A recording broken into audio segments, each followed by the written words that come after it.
Taylor Swift needed 3 hours. BTS took 23 minutes. Why US media say the Jungkook effect is no longer containable. What if the biggest pop story of this decade is not about who sings better, who charts higher, or who tours longer, but about speed, shock, and the sudden collapse of old rules?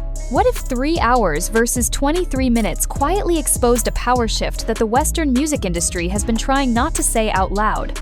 And what if the name at the center of that shift is not a company, not a genre, but one man, Jungkook? That question is now echoing across US entertainment media after BTS sold out 4 nights at Allegiant Stadium in Las Vegas in just 23 minutes, overtaking a benchmark previously held by Taylor Swift, who required 3 hours to sell out 2 nights at the same venue. The comparison is no longer whispered in fan communities. It is being framed by American observers as evidence of something bigger, something structural, something they are now calling again the Jungkook effect. Why Jungkook? Why now? And why does this moment feel less like a record being broken and more like a line being crossed? In January 2026, data shared by the X account at Boracity BRC spread rapidly across global timelines.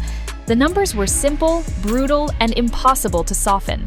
BTS ranked number 1 as the fastest-selling artist in Allegiant Stadium history, selling out 4 nights in 23 minutes. Taylor Swift ranked second, selling out 2 nights in 3 hours. BTS also became the only artist ever to book and fill 4 shows at that stadium. There was no narrative padding required. The numbers alone told a story the industry could not ignore. But US media did not stop at BTS as a group. Coverage and analysis began narrowing in on Jungkook, repeatedly described as the connective force between Western pop sensibilities and Asian fandom infrastructure. This is where the phrase Jungkook effect re-entered headlines, not as a fan slogan, but as an analytical term.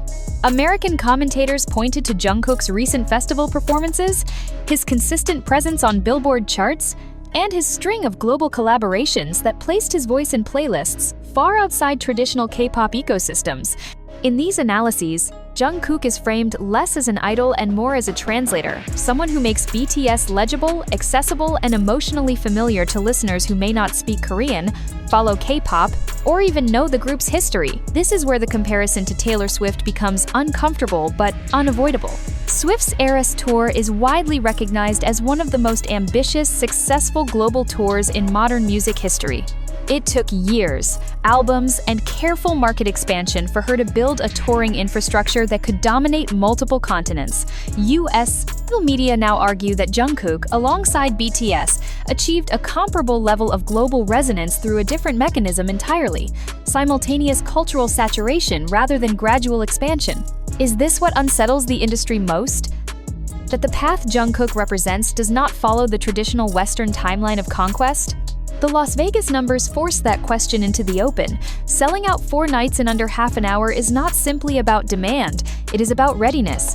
It suggests a global audience already aligned, already mobilized, already emotionally invested before the first ticket link goes live. US. Analysts increasingly describe this as a hybrid power. Western-scale visibility fused with Asian-style fandom coordination. Jungkook is repeatedly identified as the face of that hybrid. When American outlets revisit the term Jungkook effect, they often trace it through 3 visible channels. The first is live performance. Jungkook's festival stages have been described as moments where non-K-pop audiences stop seeing him as a category and start seeing him as a pop act. Full stop. The second is charts. His name continues to appear on Billboard rankings in ways that suggest not novelty, but stability. The third is collaboration. Jungkook's global partnerships function as cultural bridges, placing his voice alongside Western artists in a way that feels natural rather than exoticized. Together, these elements form what US media describe as a shortcut through markets that once took decades to crack. This context is crucial when examining the scale of the BTS ARIRAG World Tour.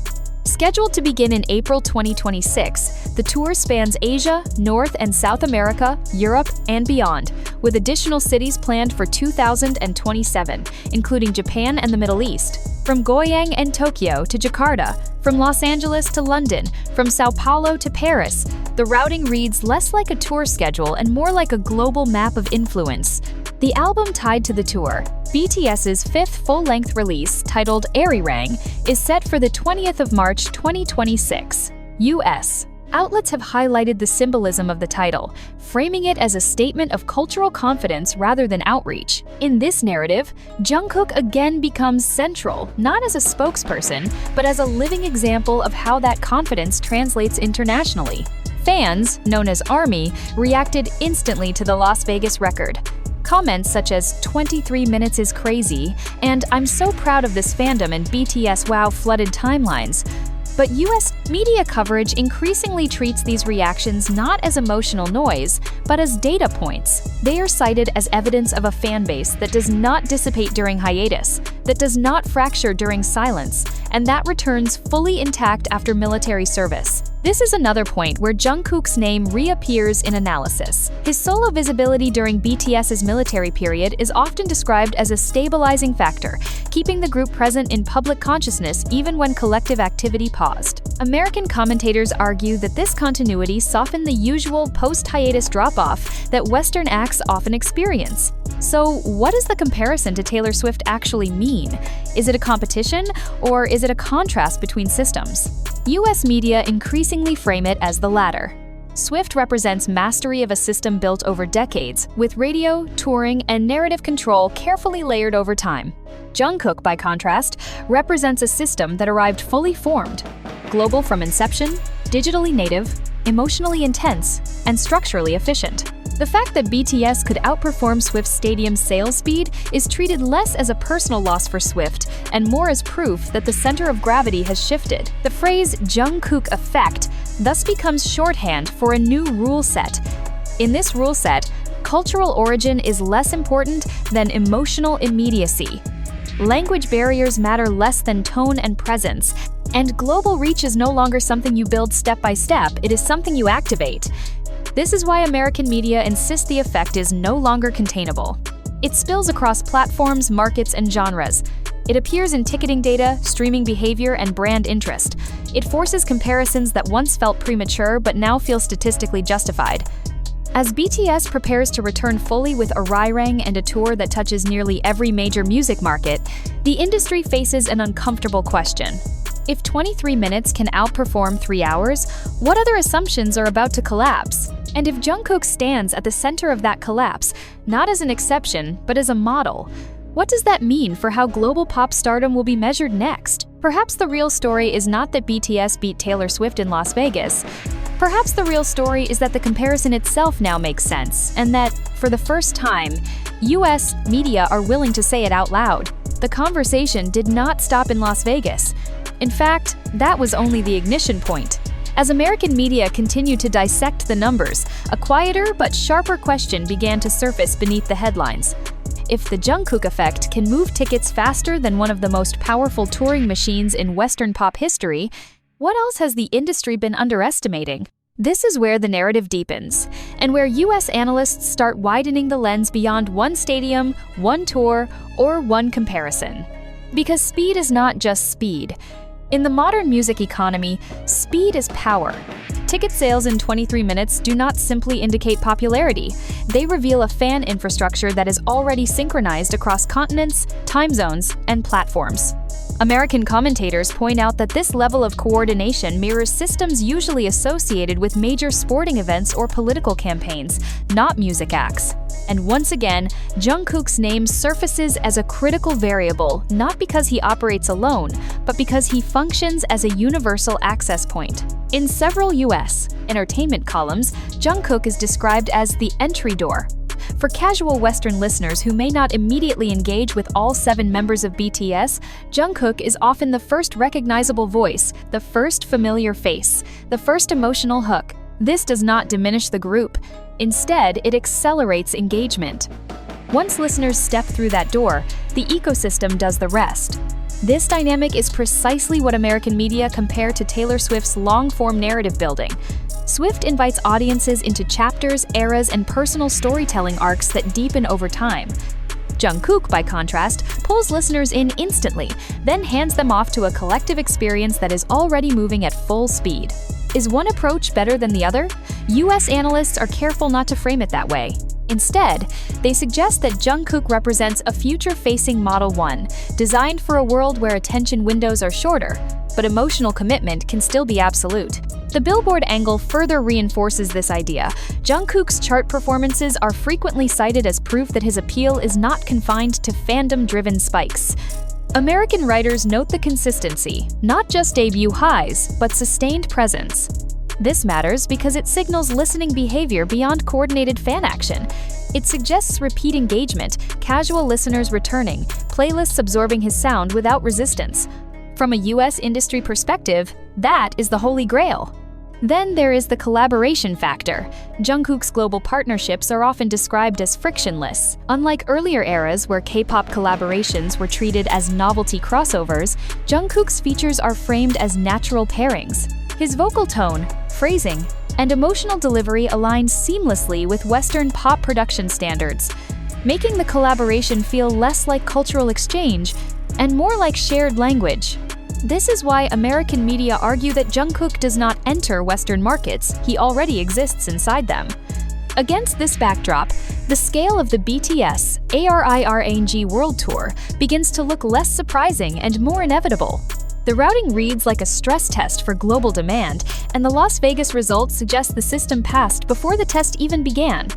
4 nights, 1 stadium, minutes, not days. For US observers, the post-military context adds another layer. Historically, hiatus periods disrupt momentum. Artists return to a colder market, needing reintroduction. BTS returned to a market that felt primed, waiting, almost impatient. American media credit this not just to fandom loyalty, but to continuous cultural relevance solo projects, media presence, and especially Jungkook's sustained visibility. The word comeback itself is questioned. Several US articles suggest that what BTS is experiencing is not a comeback, but a reactivation. The machine never shut down, it simply paused collective output. And here lies another uncomfortable realization for Western executives. If a group can pause, send members to mandatory military service, and still return to break stadium records faster than active Western superstars, then the traditional assumptions about career vulnerability may be outdated. This is where the emotional weight of the story intensifies. Because beneath charts, tours, and comparisons, US media detect something else: cultural confidence. Jungkook is not marketed as someone seeking validation from Western institutions. He performs, collaborates, and charts as someone who expects to be there. That expectation subtly reshapes how audiences respond. Familiarity replaces curiosity. Respect replaces novelty. Is this why the Jungkook effect feels unsettling to some industry veterans? Because it signals a world where Western approval is no longer the final checkpoint? As armies around the world prepare for ticket battles in cities like Jakarta, London, Los Angeles, and Sao Paulo, American outlets predict sellouts measured not in hours, but in moments. The Las Vegas precedent looms over every upcoming sale. The question is no longer if tickets will sell out, but how quickly and what that speed will say next. And perhaps the most provocative question US media now dare to ask is this: if Jungkook can anchor a global phenomenon that rivals and in some metrics surpasses the biggest names in Western pop, are we witnessing the early blueprint of the next global music standard? Because once 3 hours becomes 23 minutes, the industry is forced to admit something fundamental has changed. And once that change has a name, the Jungkook effect, it becomes impossible to ignore. What follows that realization is not celebration, but recalibration. In several US trade discussions, insiders are quoted admitting, sometimes indirectly, that the Las Vegas numbers triggered internal conversations across labels, promoters, and touring partners. Not panic, but reassessment. Because when speed reaches that level, it no longer belongs to hype cycles. It belongs to structure. And structure, once proven, can be replicated or feared. This is where the Jungkook effect stops being about Jungkook alone. American analysts increasingly describe him as the visible tip of a deeper system, one where identity, performance, and distribution are aligned from the start. Jungkook is not reshaping Western pop by force. He is quietly exposing inefficiencies within it. Long rollout schedules, region-by-region touring strategies, staggered cultural entry points. Suddenly, these feel slow, even outdated, when placed beside a model that activates globally in a single motion. The contrast becomes sharper when revisiting the Taylor Swift comparison. US media are careful to stress respect. Swift's achievements remain monumental. Her Eras Tour, a masterclass in legacy management and storytelling. But the fact that her 3-hour sellout is now framed as slower, not weak, but slower signals a subtle shift in perception. Speed has become a metric of relevance in a digital